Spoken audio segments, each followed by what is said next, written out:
Welcome to back my YouTube channel.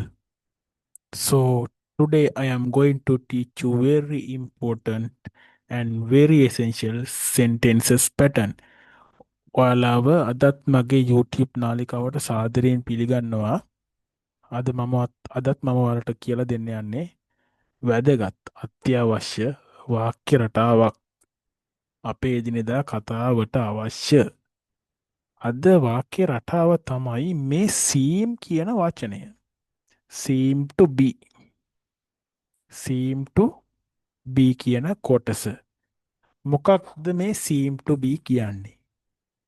seem to be කියන්නේ වගේ පේනවා. කෙනෙක් අපිට නිකන් එයා වගේ පේනවා. අපි කියන්නේ අර ඔයා තරහින් වගේ, ඔයාට මහන්සි පාටයි, එයා බිසි පාටයි, බිසි කාර්ය බහුලයි. මෙන්න මේ වගේ අපි අර පිටින් බලලා කෙනෙක් දිහා කියන්නේ. අද ඔහු සතුටින් වගේ, මෙන්න වගේ පාටයි අපි එහෙම කියන්නේ. මෙන්න මේක තමයි seem to be කියන්නේ. වැදගත් නේද? එහෙනම් අපි වාක්‍ය ටිකක් හදමු නේද? හරි. ඔන්න බලමු වාක්‍ය ටික. දැන් මට කියන්න ඕනේ මෙහෙම. ඔයා අද සතුටින් වගේ. මොකද ඔයා අද සතුටින් වගේ. You seem ඉස්සරෝම subject. වාක්‍යයක පුතේ හොඳට මතක තියාගන්න subject එන්න ඕන. You seem to be happy today. Happy today. You seem to be happy today. ඔයා අද සතුටින් වගේ. You seem to be happy today. දැන් මම කියනවා ඒ විදිහටම මේ විදිහටම. ඔයා අද මහන්සි පාටයිනේ. ඔයාට අද මහන්සි වගේ. ඔයාට අද මහන්සි පාටයි. You seem to be මොකද්ද පුතේ මහන්සි? Tired. Tired. Tired. Tired. You seem to be tired. You seem to be tired. ඔයා තරහින් වගේ. කොහොමද කියන්නේ? එහෙනම් අපි ලියමු ඒකත්. Subject. You seem to be. You seem to be. තරහින් angry. තරහින් angry. You seem to be angry. ඔයා තරහින් වගේ. ඔයා තරහින් වගේ. You seem to be angry. අපි කොහොමද මේක ඒක වචන කර්තෘ එක්ක භාවිතා කරන්නේ? ඔහු ඇය කියනකොට දැන් මම මෙහෙම කියනවා. ඇය she. එතකොට පුතේ seem එකට seems වෙන්න ඕන.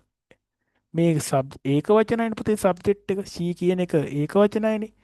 She seems. එතකොට එන්නේ she seems to be sad. ඇය දුකින් වගේ. She seems to be sad.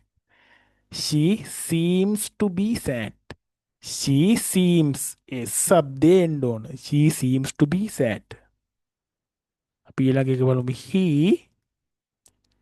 seems to be. He seems to be busy. ඔහු කාර්ය බහුලයි වගේ අද.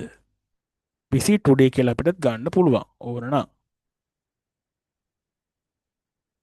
He seems to be busy today.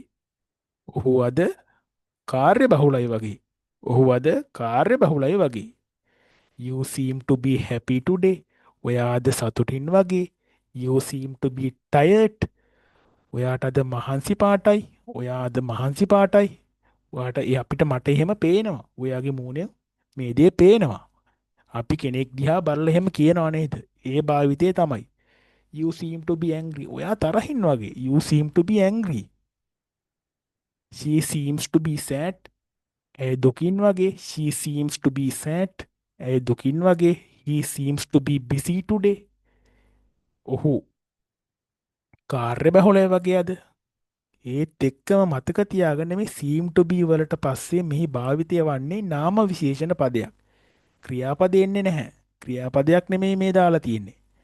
happy සතුටුයි, tired මහන්සි, angry තරහයි, sad දුකයි, busy කාර්ය බහුලයි. seem to be වලට පස්සේ නාම විශේෂණ පදයක් යෙදිය යුතුයි.